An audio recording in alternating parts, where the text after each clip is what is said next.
উখিয়ার হোয়াইংকং শামলাপুর পাহাড়ি সংযোগ সড়ক ডাকাতি ও অপহরণ আতঙ্ক মাথায় নিয়ে চলাচল করে যাত্রী ও এলাকাবাসী।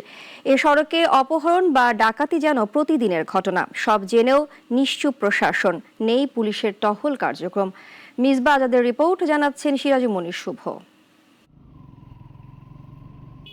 টেকনাফের হোয়াইকং শামলাপুর পাহাড়ি সড়ক। প্রতিদিন শত শত গাড়ির যাতায়াত এ সড়কে। আশপাশের এলাকা গহীন পাহাড় হওয়ায় ডাকাত অধ্যুষিত এলাকা নামেই পরিচিত। একসময় এ সড়কে বাহারছড়া তদন্ত কেন্দ্র ও হোয়াইকং পুলিশ ফাঁড়ির সদস্যরা সকাল থেকে সন্ধ্যা পর্যন্ত গাড়ি নিয়ে নিয়মিত টহল দিতেন। কিন্তু বর্তমান পরিস্থিতি ভিন্ন। শুধুমাত্র বাহারছড়া তদন্ত কেন্দ্রের 2 থেকে 3 জন পুলিশ একটি জায়গায় অবস্থান করে ডিউটি করছেন। ফলে সড়কটিতে ডাকাত দলের তৎপরতা ও অপহরণের ঝুঁকি বেড়েছে।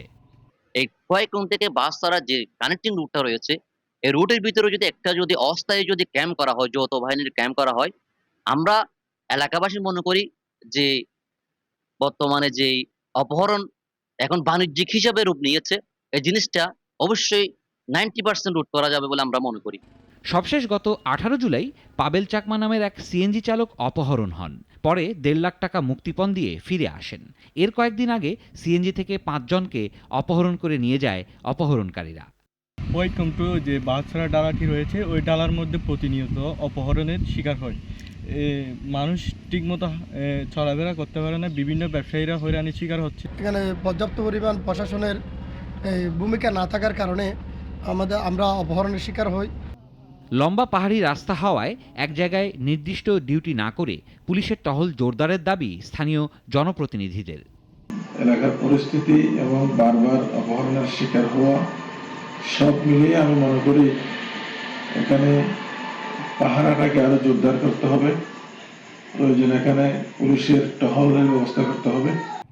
রোডের অপরাধ পরিস্থিতি জানেন সংশ্লিষ্টরাও, জানান পদক্ষেপ নেওয়ার কথা। থেকে শ্যামলাপুরের যে রোডটি, এই রোডটি পুরোটাই পাহাড়ি একটি জঙ্গল।